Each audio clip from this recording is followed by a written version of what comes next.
Está no ar o Lições da Bíblia, o seu programa semanal de estudo profundo da Palavra de Deus. E hoje vamos continuar conversando sobre José e vamos encontrá-lo como governador do Egito e vamos ver seus sonhos se concretizarem bem diante de seus olhos. Tem bênção para nós hoje. É agora. Está no ar o Lições da Bíblia.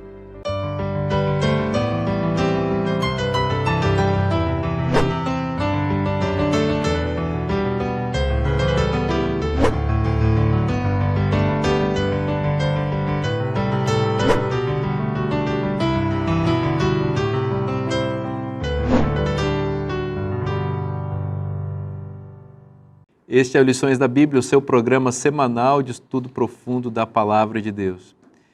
E tem sido muito boa essa temporada. A gente tem conversado sobre temas muito importantes. Em realidade, a gente tem lido aqui o livro de Gênesis e nos deliciado. Eu acho que essa é uma boa palavra. Nos deliciado com o pão de Deus, que Ele nos oferece nesse livro tão importante que é o livro de Gênesis. E eu tenho o privilégio de ter amigos aqui que compartilham os seus ensinamentos, aquilo que eles aprenderam e aprendem com a Palavra de Deus, e eu apresento eles a vocês mais uma vez. Pastor Marcos Santiago, seja bem-vindo, meu amigo. Obrigado, pastor Vinícius. Privilégio estarmos juntos. Agradeço pela oportunidade de participar, de conhecê-lo. Tenho aprendido bastante ao longo dessas semanas. Deus tem trazido a mim uma experiência extraordinária espiritual. E eu quero aproveitar e abrir espaço e mandar o meu abraço muito especial. Já fiz isso uma vez, mas minha esposa, eu sei que ela vai pedir mais. Por isso que eu já estou mandando um abraço para ela. Eu estava preocupado com isso mesmo, rapaz. Foi no primeiro ou segundo programa eu mandei um abraço para eles. Depois de 12 você estava... Não, tem que renovar. Você vai ser redimido como Judá. Um abraço para minha esposa, Simone, os meus filhos, o Daniel, 10 anos de idade, e a Julinha, 5 anos de idade. Um abraço para essa família especial, que certamente dá muito apoio e suporte ao seu ministério. Com certeza. Lucas Iglesias, seja bem-vindo mais uma vez, meu amigo. Obrigado, muito bom estar aqui com todos vocês. A gente está chegando no final aí do nosso estudo do livro de Gênesis. Tem sido um prazer estar aqui com vocês. Prazer todo nosso. Milton Andrade. Tudo bem, pastor? Uma alegria também estar com vocês. Compartilho da mesma preocupação, pastor Marcos. Preciso mandar um abraço para minha esposa. Vamos dar uma oportunidade para o Lucas também. Ele não... Verdade. Eu já tinha mandado, mas eu mando de novo. Não, vai. Só para não ficar excluído, né? Então, um abraço para Caroline, minha esposa querida, que eu amo muito, e João, meu filho, que eu também amo muito. Muito bem. Aí. Agora, Milton, você se redime aí, né? Rosali Andrade, minha querida esposa. Meus 2 filhos, Miguel com 13 anos e o Rafinha com 10 anos. Um beijo enorme para eles. Maravilha. Milton, ora para a gente, por favor. Pai querido, obrigado, Senhor, pelo privilégio que nós temos de termos a Tua palavra em mãos. Queremos ouvir a Tua voz através deste livro precioso. E, por favor, esteja conosco agora com Teu Santo Espírito, clareando a nossa mente. Oramos em nome de Jesus. Amém. Amém. José é o filho preferido de Jacó e no programa passado a gente viu as peripécias pelas quais ele passou, as quais o tiraram de Canaã e o levaram para o Egito. Esse movimento, dos filhos de Abraão, dos descendentes de Abraão para o Egito é uma constante na narrativa. O próprio Abraão desce ao Egito uma vez, e aqui nós vemos agora José também se ausentando forçadamente de Canaã para ir ao Egito, o que antecipa também depois a própria ida de seus irmãos ao Egito, e o que antecipa, em termos macro, depois a ida do próprio povo, na verdade, a permanência desse povo no Egito, José é o precursor dos descendentes de Jacó e de Israel ao Egito, que vai resultar depois num cativeiro longo, do qual Deus vai libertar o povo com grande poder no Êxodo. Mas aqui, nesse momento da narrativa, pastor Lucas, nós encontramos José em posição de destaque no Egito. Ele chegou como escravo, foi vendido ali, se destacou nesse processo, viram a nobreza do caráter dele, e, tanto na casa de Potifar, quanto na prisão para onde foi, injustamente, e agora nós encontramos ele na posição de vice-faraó, vamos chamar assim, de governador do Egito. Se você me permitir, né, ali quando ele vai um pouquinho antes, né, para a prisão, a nobreza dele faz com que ele vá preso, né?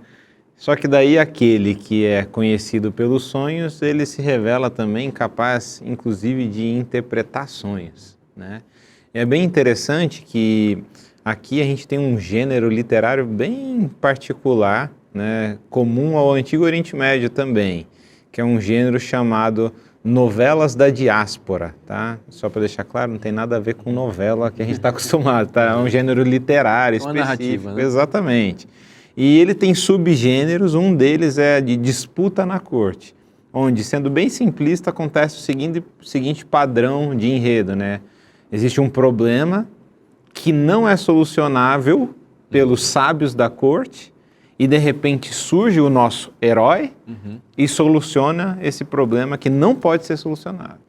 A gente tem esse gênero em outro livro da Bíblia, né? O livro de Daniel e também no livro de Esther. Em Esther a gente tem o de intriga na corte, que seria um outro subgênero que também tem em Daniel, que daí há uma conspiração contra o nosso herói. Aqui a gente tem esse de disputa na corte, né? Então, igual em Daniel, aqui a gente tem esse gênero, e é curioso que tanto Daniel como José, e eu dou aula de Daniel lá no Teológico, que eu gosto de gastar um tempão traçando os paralelos entre os dois, mas aqui eu queria mencionar só uma coisa, os dois são chamados de Raham, sábio. Por quê? Porque Deus dá sabedoria a eles, né? Isso é muito importante, em Daniel lá no capítulo 1, aqui José é chamado de Raham, de sábio. Só que o que é mais curioso, né? A gente, quando compara esses gêneros literários comuns à literatura em volta de Israel, a nossa tendência muitas vezes é só reparar as semelhanças. Olha, os gêneros são parecidos, tal, e às vezes isso faz com que a gente chegue a conclusões, né?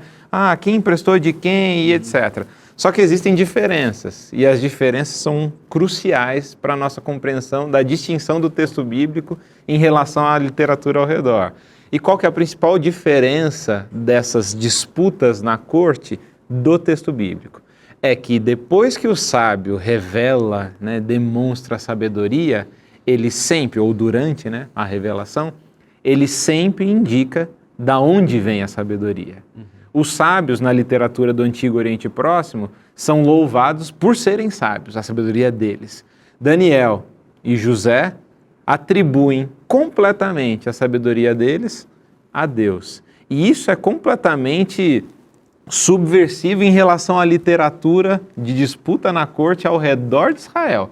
Daniel e José são sábios porque Deus dá a capacidade para eles de interpretar sonhos, de interpretar visões. Então eles se distinguem por causa disso. Por exemplo, né, lá no 41, José fala, o sonho do faraó é apenas um, versículo 25. Deus revelou ao faraó o que ele vai fazer. Depois, 28, essa é a palavra do Senhor, como acabo de dizer a faraó. Deus manifestou a faraó o que ele vai fazer. E eles vão seguir aqui um padrão, concluindo o que eu estou falando, do que é o Raham, o sábio, segundo a Bíblia. E isso é muito importante da gente lembrar, né? O sábio, para a Bíblia, é aquele que, antes de mais nada, reconhece que não é sábio, que a sabedoria não é dele. Então, você quer ser sábio? Sabe qual que é o primeiro passo? Entenda, você não é sábio. A sabedoria não é sua. E aí, só sei que nada sei, né? Exatamente. Você começa a entender o que é ser sábio. Começa, porque é um processo de aprendizado eterno. Olha, é inevitável você pensar agora nos paralelos. Você falou aí que existem, né? Não é? E aqui, Babilônia e Egito ficam, cada um cumprindo o mesmo papel aqui. E esses dois territórios são realmente muito importantes, emblemáticos para o povo de Deus, né?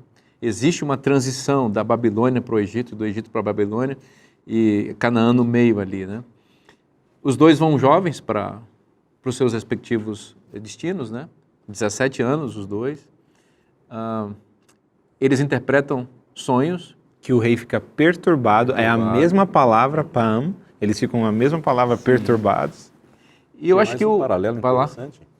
Ambos passam por covas. Sim. E experimentam uma dimensão de ver na vida deles.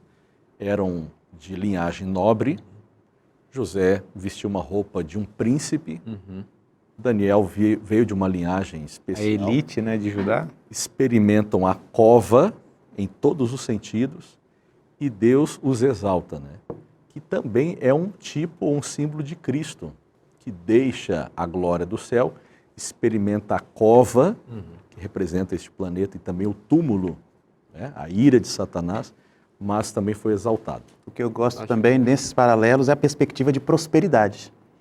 Quando José chega ao Egito como escravo, a Bíblia declara que Deus estava com ele e o fez próspero. Tudo que ele tocava prosperava. Depois ele é promovido, né? Nossa perspectiva de promoção é diferente. Será que a mulher de Potifar estava pensando nisso? Põe a mão em mim, José. Vou prosperar. Vou prosperar, né? Misericórdia dela. Misericórdia dela. E aí ele é promovido a prisioneiro. E lá na prisão, a Ele é palavra promovido. prosperidade de novo surge pela manutenção da presença de Deus com ele. Com Daniel, da mesma forma, ele chega ali como escravo e ele vai sendo promovido. Na nossa perspectiva de promoção, é aquilo que nos dá condições sociais, econômicas, para suprir os nossos desejos de confortos. Mas aqui a gente vê que a situação mais desconfortável fez com que eles estivessem na condição muito mais saudável, que é a presença de Deus, fazendo com que eles enxergassem as circunstâncias como oportunidades. Você sabe que um outro paralelo, talvez, na minha opinião, mais importante, seja a expectativa deles de voltar para a origem, para Canaã. José, no final da sua vida, ele diz, eu não consegui voltar, mas um dia vocês vão sair daqui. Então, quando vocês saírem daqui, peguem meus ossos e levem para Canaã. E isso vai se cumprir 400 anos depois, quando o êxodo acontece e os ossos deles são levados para lá. Daniel também. Então você vê, por exemplo, no capítulo 9, uma oração extraordinária, né, de confissão de pecado, porque ele queria que o povo saísse de Babilônia e voltasse para Jerusalém. Mas ele também não volta para lá. Ele não volta para lá. Como José não voltou em vida. E o livro de Daniel termina com a promessa de que nos últimos dias ele entraria não naquela Jerusalém terrestre, mas na Jerusalém celestial. Né? E é curioso, Vinícius, já que a gente entrou nessa questão dos paralelos, que é riquíssima. Só por causa do Milton, a gente não, mas, poxa, excelente. Já que entramos. Só por causa do livro do Milton. É muito interessante, eu gosto muito de destacar isso nas aulas de Daniel, né? E isso acontece também aqui em Daniel, que esses sonhos são dados, né, no caso, a Nabucodonosor e ao faraó. O que isso mostra? Mostra para mim claramente a preocupação de Deus com o Egito e com a Babilônia. Porque muitas vezes a gente tem a tendência de achar assim, não, Deus deu esse sonho porque José estava lá, né? Ele queria salvar José. Então é tipo a nossa, muitas vezes, triste, trágica, ou triste e trágico discurso que a gente faz de aconteceu um acidente em tal lugar, tinha algum adventista lá? Não tinha, graças a Deus. E todas as outras pessoas que morreram, né? Não, elas não importam, não interessa. Então aqui a gente vê dois textos onde Deus chega para o líder da nação inimiga, né, arqui-inimiga, e fala assim, vocês vão ter um período de fome. Cuidado, essa é a história do reino. Deus se comunicando com aqueles que a gente não espera, né? Tem os seus intermediários, mas Deus preocupado com a Babilônia, com Nabucodonosor, Deus preocupado com o Egito, com o faraó. É óbvio que tem vários outros desdobramentos. Tem o povo que está exilado na Babilônia, tem aqui o povo que vai se beneficiar, o povo de Canaã, com a ação de José, claro. Mas antes de mais nada, o sonho é para o líder e é uma preocupação primária de Deus com esses estrangeiros idólatras, né? O que é totalmente assustador para muitos. José iluminou a escuridão do Egito e Daniel iluminou a escuridão de Babilônia. E no livro de Daniel isso fica ainda mais ressaltado com a sugestão de uma conversão de Nabucodonosor. A gente imagina que isso de fato tenha ocorrido pelos indícios muito fortes que o texto dá de exaltação ao Deus de Daniel que ele oferece. De qualquer forma, o testemunho foi dado para a salvação daquela nação e do mundo inteiro. E aí você vê uma coisa também que é importante. Deus amplifica o evangelho nesses contextos. Você vê, por exemplo, no livro de Daniel, que após as vitórias dele no campo da oração, decretos são expedidos para exaltação do nome de Deus. E os decretos eram decretos imperialistas, ou seja, que não alcançava apenas a região da Babilônia, mas alcançava o mundo inteiro, que estava sob domínio daquele regime. Como no caso do Egito, os 7 anos de fartura não abençoaram apenas os egípcios, abençoaram inclusive os cananeus, entre eles a tribo de Jacó, mas havia outras pessoas que iam se alimentar também. Então Deus estava pensando de uma forma macra, porque Deus amou o mundo. Né? Deus não ama apenas uma classe de pessoas. Eu acho lindo que Deus abençoou José para que José exaltasse a Deus, não a si mesmo. E só abrindo um parênteses, muitas pessoas olham para a vida de José e pensam assim, olha, se eu buscar ao Senhor, eu vou ficar próspero. Espera aí, você busca a Deus para ter dinheiro, para ter poder, para receber aplausos? Não. Quando José recebeu aqui a interpretação dos sonhos do faraó, ele disse que isso não estava nele, mas Deus dará resposta favorável a faraó. Está aqui em Gênesis 41, verso 16. A mesma coisa que Daniel disse, não está em mim este poder. E ele exaltou a Deus. Precisamos dessa humildade para exaltar a Deus, em segundo lugar, para abençoar o próximo. Eu estou aqui, faraó, para matar a fome do povo. E eu vou te dar não só a interpretação, mas a solução que Deus vai nos dar. E aí ele oferece ali ao faraó, você deve construir celeiros, haverá o tempo de fartura, depois fome, e essa é a solução para o problema. Então Deus nos abençoa para exaltarmos a Ele e abençoarmos aos outros. Você vê que a bênção de Deus ela é integral, não é apenas espiritual no sentido místico dessa palavra, mas alcança as pessoas nas necessidades delas. Veja, Josué foi uma bênção para o mundo, matando a fome do mundo. Isso fica para nós uma lição também daquilo como nós podemos ser bênção na vida das pessoas, né? É muito bom estudar a palavra de Deus. E eu quero recomendar que você tenha esse guia de estudos. A cada semana eu bato nessa tecla. Se a gente está repetindo, é porque é importante. Esse guia de estudos tem abençoado a minha vida e a minha família há muitas décadas. E eu queria muito que você e a sua família também pudessem, dia a dia, estudar a palavra de Deus com este material que se renova a cada trimestre. Então, se você deseja receber esse material ou adquirir esse material, melhor dizendo, é simples, é só você acessar cpb.com.br e você vai descobrir como fazer isso e vai descobrir outros materiais muito importantes da editora Casa Publicadora Brasileira. O nosso programa vai para um rápido intervalo, rapidinho, não saia daí. Eu vejo aqui um José que tornou-se marido, pai e profissional. Alguém que vive o que nós vivemos no cotidiano, né, das nossas sociedades. E eu vejo esse José aqui, principalmente quando estamos no verso 24, diante de todo esse cenário de reencontro, ele se retira e chorou. Eu vejo um homem sensível, vejo sensibilidade. Isso combina, é uma mistura, eu poderia dizer, inflamável, espiritualidade e sensibilidade. Isso nos torna humanos, e foi isso que Deus nos fez, humanos, para que a gente, nessa dinâmica, não se faça aquela adesão à tentação de se tornar deuses. Eu vejo esse José aqui muito parecido com muitos outros Josés.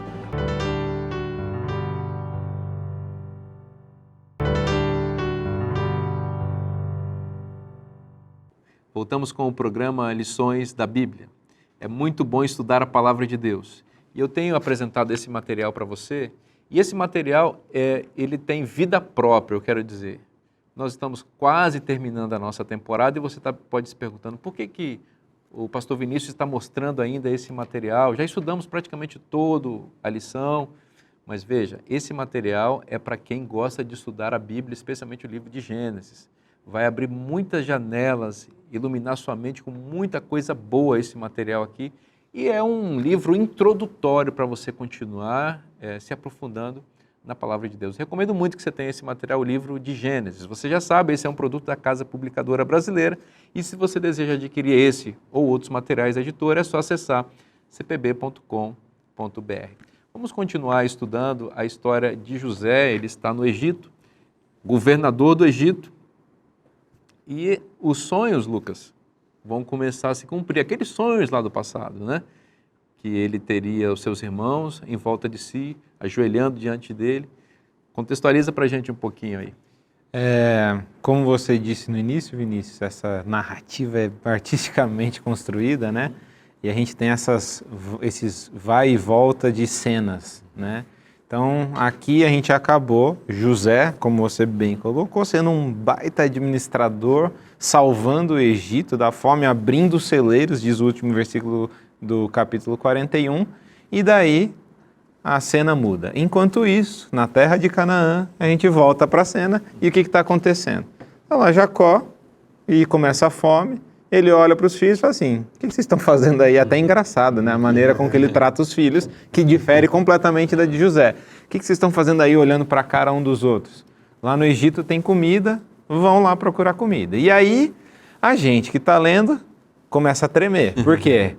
Os filhos de José estão indo para o Egito buscar comida e José é aquele que está provendo comida. Então, você que não leu a história, né? Para a gente que já leu a história já é emocionante, mas para quem não leu, imagine só, né? Eles vão se encontrar, os irmãos vão se encontrar. E, de novo, essa expectativa de encontro de irmãos, ou melhor, de reencontro de irmãos, não é algo novo de Gênesis, né? As famílias são problemáticas, mas eles se reencontram. Os irmãos se encontram. Exatamente. E aqui, né, diz no versículo 6 que José era governador e os irmãos de José vieram e se prostraram com o rosto em terra diante dele. Opa, olha lá. O que na hora a gente vem à mente? O sonho. E continua o versículo 7, diz, quando José viu os seus irmãos, reconheceu-os, porém não se deu a reconhecer. Foi ríspido com eles e lhes perguntou. Só uma pausa. Esse verbo reconhecer é o mesmo verbo em hebraico usado para quando os irmãos trazem a túnica de José e mostram para o pai para que ele reconheça se não é esta capa daquele filho, né? Do teu filho. A gente até não comentou, mas fala do teu filho. Né? É bem... Não é nosso irmão, é o teu filho. Exatamente. E eles, então, José agora reconhece os irmãos, eles não o reconhecem, e a gente não sabe por quê, a gente vai conversar agora, acho que mais na sequência, porque ele é ríspido com os irmãos. E ele é ríspido a ponto de acusá-los de espiões. Eu gosto de pensar na cena.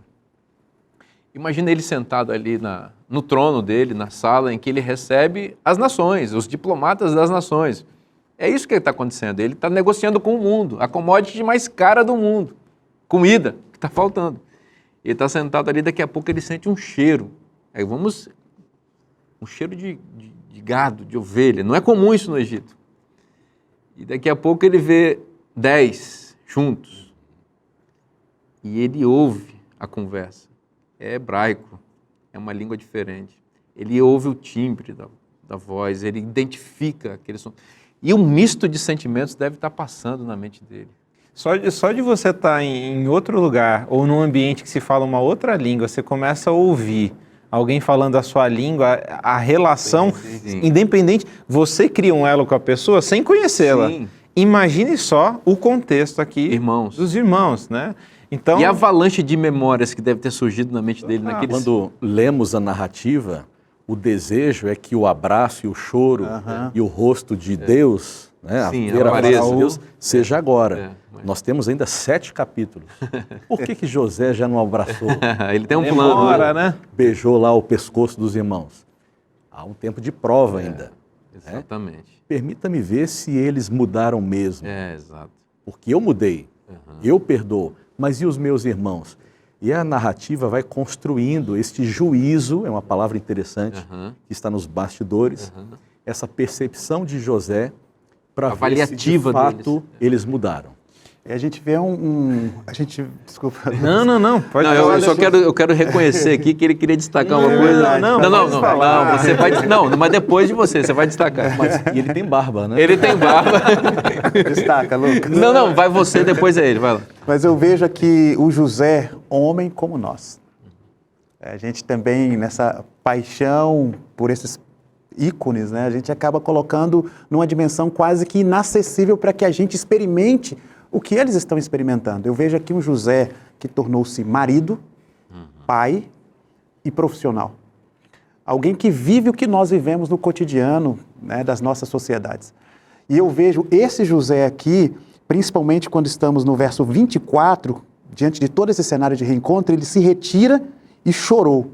eu vejo um homem sensível, vejo sensibilidade. Isso combina, é uma mistura, eu poderia dizer, inflamável, espiritualidade e sensibilidade. Isso nos torna humanos, e foi isso que Deus nos fez, humanos, para que a gente, nessa dinâmica, não se faça aquela adesão à tentação de se tornar deuses. Eu vejo esse José aqui muito parecido com muitos outros Josés, com outras senhoras aí, Marias, né, podemos dizer assim, que são humanos, e mais uma vez um reencontro, como muitos que nós precisamos fazer na história da vida da gente. Eu penso, o pastor citou, quanta memória, não apenas a memória de ter sido vendido, mas a memória de uma família disfuncional. Exato. José cresceu num contexto de conflito entre mulheres que desejavam o pai, o marido, um conflito de irmãos, e agora nós encontramos José de novo em conflito. Imagine que dor foi para ele. Foi a ponte perfeita. Porque não, foi planejado. Tá tudo esquematizado já, né? Não tem nada aqui. Eu tô falando de José, afinal de contas. Mas eu vejo, né? O Milton falou de José mudado, né?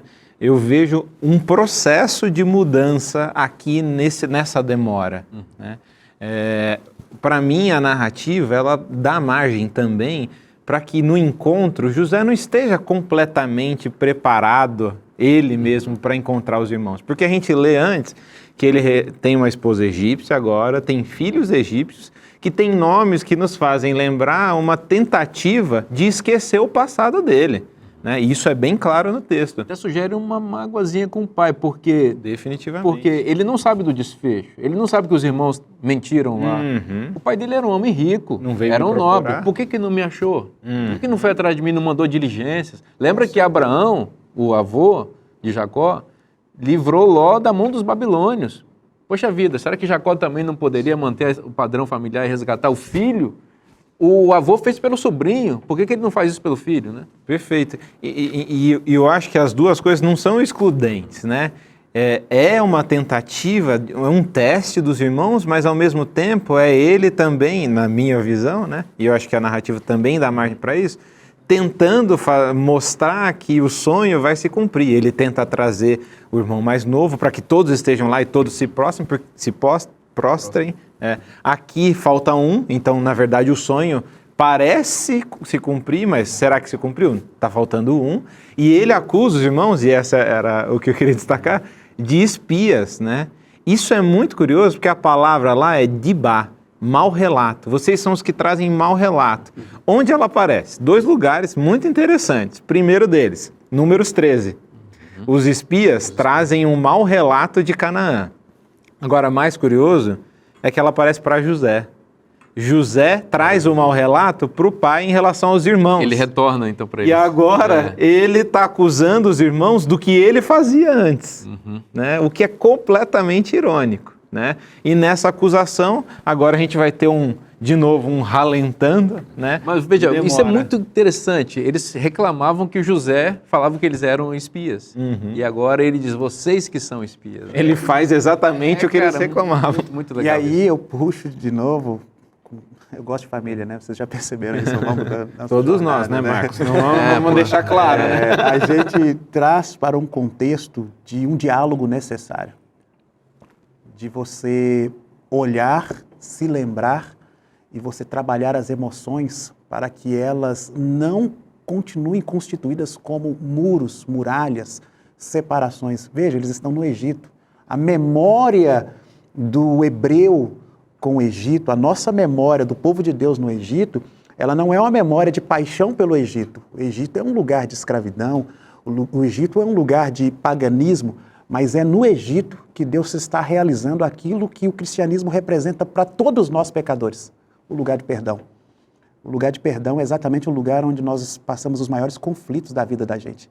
É a casa, é o trabalho, é a igreja, é a sociedade como um todo, mas é neste mundo onde o pecado existe que o perdão precisa ser levantado como um troféu de Deus na vida e nas relações da gente. Eu queria fazer mais um paralelo aqui, aproveitando todos os ganchos, os irmãos... A linguagem da escola sabatina, né? Vamos falar isso, né? Isso. É um gancho, né? Os irmãos achavam que José estava morto. E fazendo um paralelo aqui com Davi, foi menosprezado pelos irmãos, pelo pai. O menino, vai lá entregar o queijo lá para os seus irmãos. Né? Opa, E o entregador. Mineiro. E Davi foi quem solucionou o problema.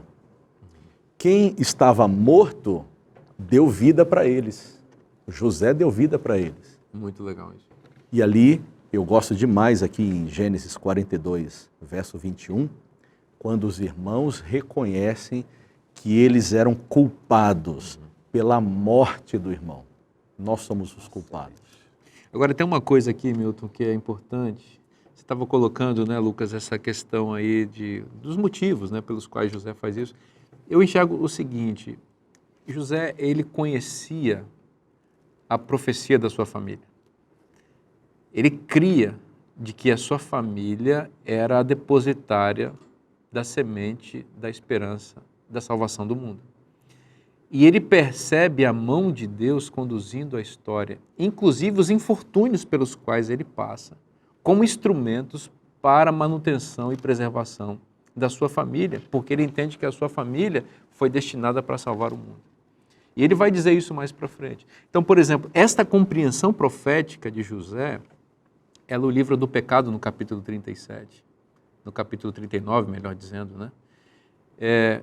Ela o livra da vingança nessa saga que nós estamos enxergando agora. Porque se ele não tem a compreensão de que Deus está conduzindo a história, de que ele é um instrumento, ele teria se deitado com a esposa de Potifar, até porque isso seria um ativo para ele no Egito. O Egito paga bem quem peca, privilegia a moral, a imoralidade. Então, mas ele tem uma moral exterior ao Egito, é a moral de Canaã. Ele é um príncipe de Canaã. Ele é governador no Egito agora, mas ele continua príncipe de Canaã. Então, Canaã não saiu dele no sentido do clã, da mensagem do clã dele, de Jacó, de Abraão e de Isaac. Então, agora com os irmãos, essa mesma profecia está guiando a vida dele e o preservando de agir de modo errado. Veja, ele sabe que não é só ele, é a família. E é por isso que ele precisa testar os irmãos. Porque ele sabe que é preciso que haja redenção naquela família para que a semente da esperança possa preservar. Então ele vai criando circunstâncias para que os irmãos tenham condições de reconhecer seu erro, cumprir os sonhos, e aí se conecta com o seu pensamento, cumprir os sonhos, porque os sonhos precisam se cumprir, porque foi Deus que deu para ele. José é profeta. Então, os irmãos precisam se curvar diante dele. Mas para quê? Não para exaltá-lo, para que a profecia se cumprisse e a preservação da vida do mundo pudesse se tornar real, né? Eu concordo. Eu acho que é exatamente isso, né? Para mim é um processo que ele está passando. Ele é um ser humano, né? Exatamente. Ele é um ser humano. E como equilibrar, né, essa tentativa de esquecer o passado. Eu acho até assim, né, que ele tenta esquecer o passado, mas ele não esquece, é óbvio. Quem que consegue esquecer da vida inteira da família, por mais que se tente? É impossível, primeira coisa. Segunda, os irmãos dele aparecerem, é lembrar do passado que ele quer esquecer. Claro. Então, a aparição dos irmãos faz com que ele lembre tudo também, né? Vamos supor, né? Mas vamos supor que ele tivesse esquecido tudo. Agora ele lembra. Ele lembra. Porque ele reconhece. Né? O fantasma volta, né? Exatamente, ele reconhece os irmãos, né? Então não tem para onde fugir. E agora? Como vai ser? Como vai ser essa dinâmica? E sabe o que eu acho bem legal da dinâmica da narrativa? É o seguinte: o escritor coloca o leitor na mesma posição dos irmãos. Por quê? A gente não sabe por que José está fazendo aquilo.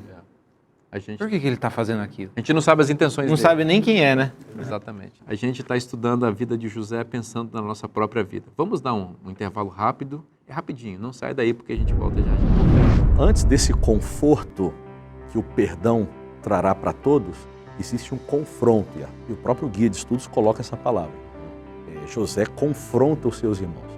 Coloca ali nos sacos de mantimentos dinheiro, e quando eles voltam para casa, eles descobrem aqueles valores ali, ficam extremamente preocupados, e numa outra viagem eles observam ali no saco dos mantimentos o copo do faraó, o copo do governador. Próprio governador, próprio José. e eles ficam completamente perturbados. E ele é um estrategista, porque antes da primeira viagem de retorno deles, ele segura Simeão.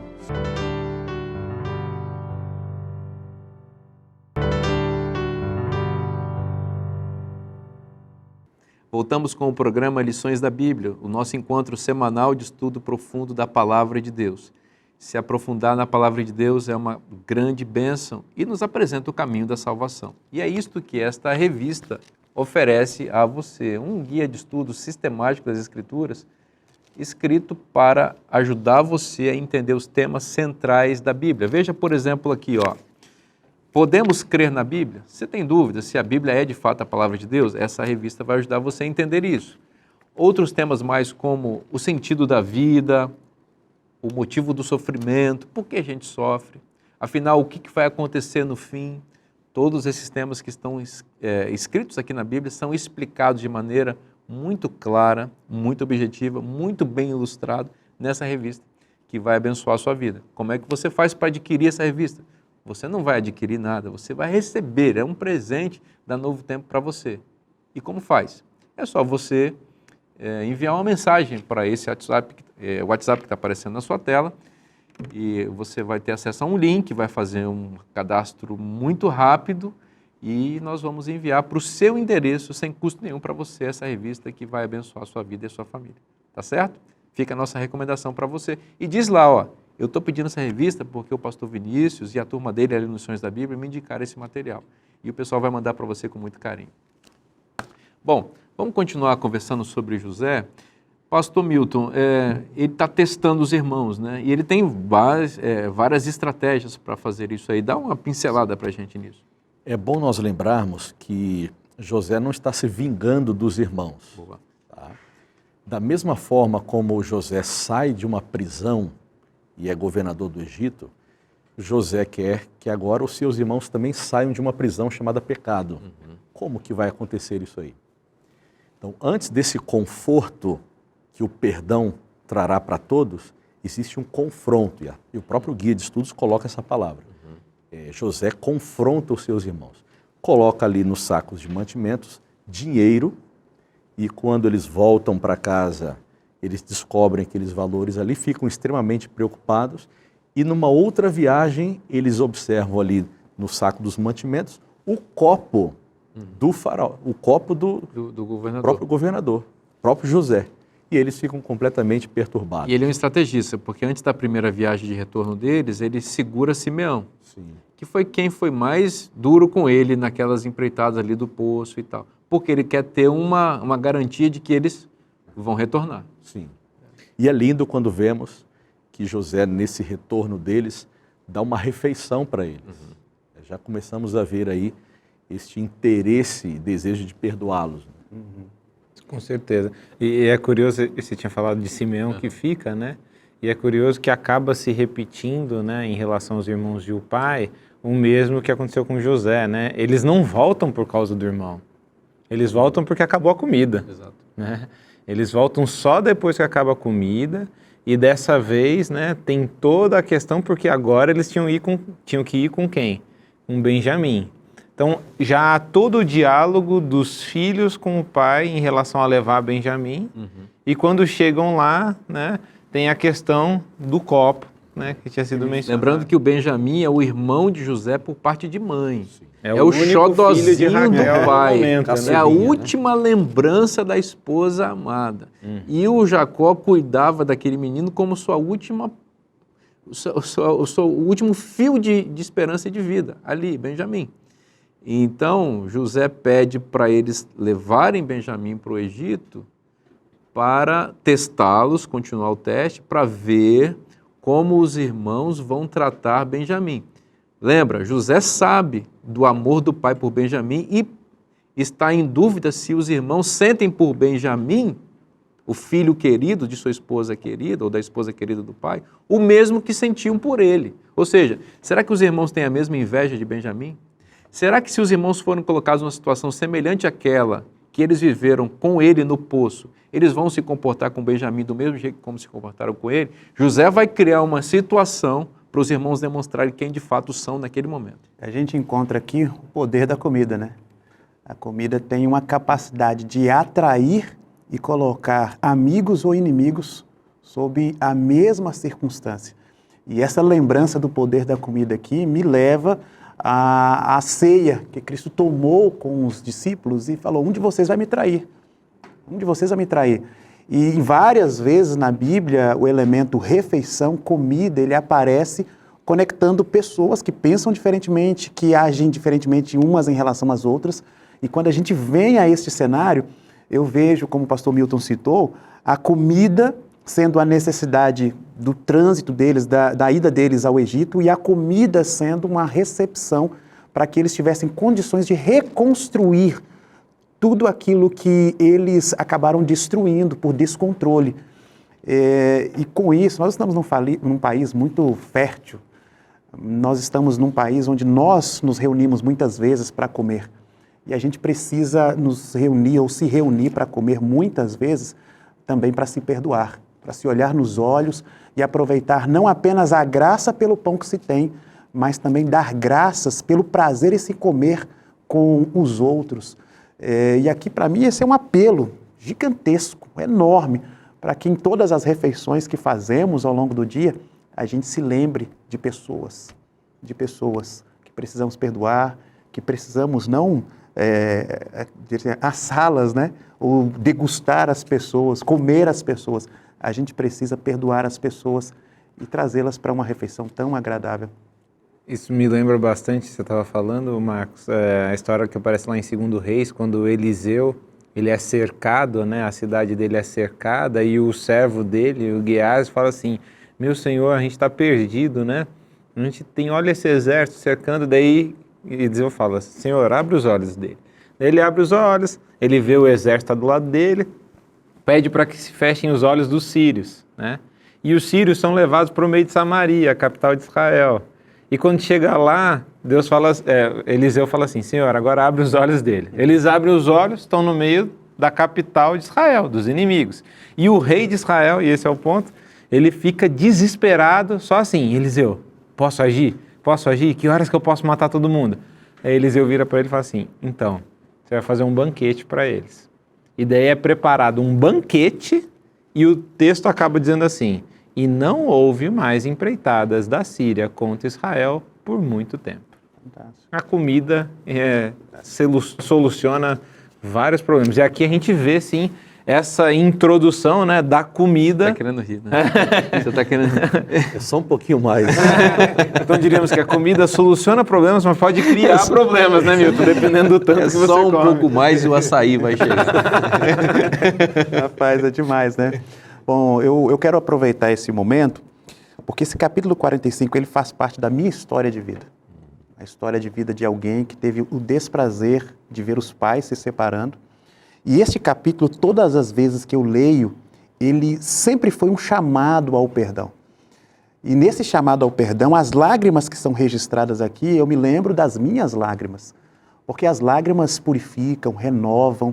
As lágrimas são sempre relacionadas ao passado, né? Ninguém vai chorar pelo futuro, a não ser que seja alguém pensando sobre o futuro, algo que aconteceu no passado.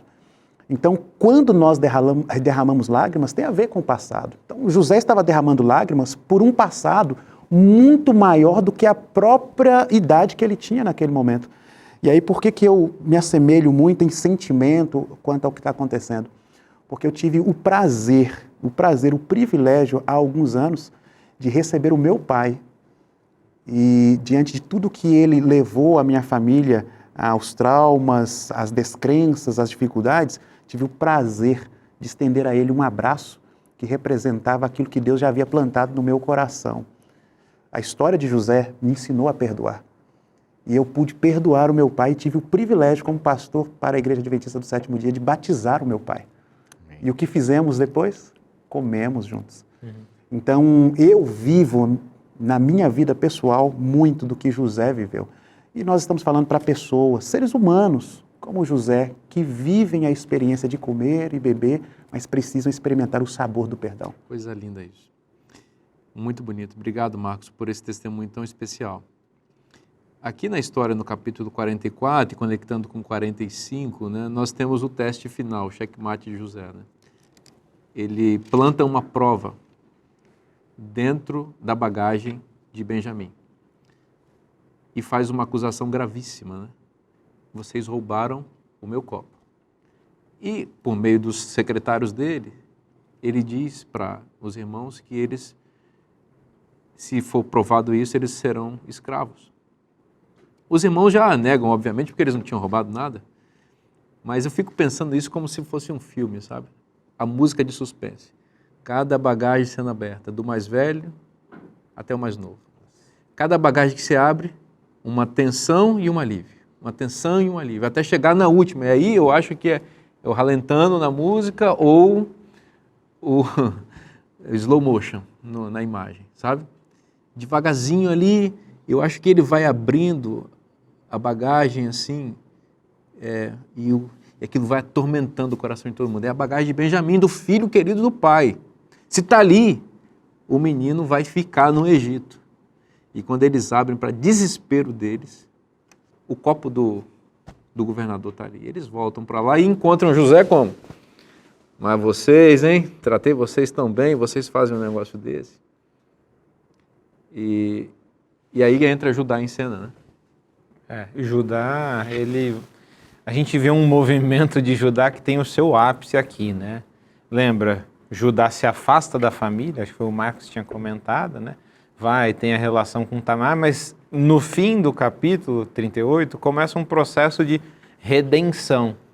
A gente vê que Judá agora está de volta junto com a família, isso é um primeiro ponto, e agora o discurso começa o seguinte: não, ele que roubou o copo, Benjamim, vai ficar aqui e vocês podem voltar. Todo mundo espera isso, né? Exatamente, só que os irmãos falam o quê? E aí a primeira ruptura. Não, ou vai todo mundo ou fica todo mundo. Então, olha só, a expectativa de José é: eu vou acusar Benjamim para ver o que eles vão dizer. A expectativa, se você tem o capítulo 37 em mente, ele é um ladrãozinho mesmo. É igual o irmão dele. O irmão dele era assim. Então fica esse menino mimado aí, não vai fazer falta nenhuma e nós vamos voltar com a comida para Canaã. É essa a expectativa que se cria. Total. Não é? Mas como eles reagem? Exatamente, reagem ou nós todos ficamos e o pai fica sem nenhum filho ou todos voltamos. José é intransigente em relação a esse pedido. Vai ficar só Benjamim. Vai ficar. E daí a gente tem o grande, até tem comentários que falam que é um exemplo perfeito de escolha de palavras num processo de diplomacia, que é Judá conversando com José. Primeiro que Judá se coloca no lugar, né? Eu fico, né? E ao falar que ele fica, ele sabe o que acontece, né? Eles não voltaram por causa de Simeão, eles voltaram por causa da comida, significa eu fico e agora sim, depois de ter voltado para minha família, eu fico para nunca mais ver minha família, né? Esse é o Judá. E no discurso dele, ele usa muitos elementos da emoção ou do aspecto emocional, né? Não necessariamente da emoção, mas do aspecto emocional que seria para o pai, Jacó, a perda do filho Benjamim. E ele expõe isso para esse governador desconhecido que talvez não conheça a história. Lucas, ele está falando para o pai assim, para o José: se o menino ficar, o meu pai vai morrer. Exatamente. Veja bem, ele já morreu. Exato, eles estão se comportando como deveria ter se comportado anos antes. Ele está lembrando do trauma, ele falando: não posso repetir isso, não posso tirar isso do meu pai. E que lucro ele tem, já que foi ele o que sugeriu, o que a gente vai ganhar com isso ao ficar lá? Nenhum. Pelo contrário, é só prejuízo para ele. Claro. Só que ele se propõe a ficar. É importante nós lermos aqui as perguntas que ele faz, né? Em Gênesis 44, verso 16, disse Judá: que responderemos a meu senhor, que falaremos e como nos justificaremos? Achou Deus a iniquidade dos seus servos, eis que somos escravos de meu senhor, tanto nós como aquele em cuja mão se achou o copo. Como nos salvaremos? Fazendo um paralelo aí com a nossa condição pecaminosa, como podemos nos salvar? E aí precisamos de um intercessor, apontando para Cristo. Judá como um tipo de Cristo, assim como José, e é ele que nos concede a salvação e mata a nossa fome espiritual. Essa atitude de Judá comoveu o coração de José. Ele não pôde se conter quando Judá disse: eu vou ficar no lugar de Benjamim, conforme o pastor Milton disse. Judá espelha o caráter de Cristo, que disse para o Pai Celestial: eu vou ficar no lugar dos perdidos, eu assumo a culpa deles, para que o Senhor, meu Pai, tenha seus filhos de volta. Você entende o que está acontecendo aqui? Deus está mostrando para a gente o que Jesus fez em nosso favor e em nosso lugar. Quando José ouve isso, ele acaba a estratégia e diz: eu sou José, vive ainda meu pai?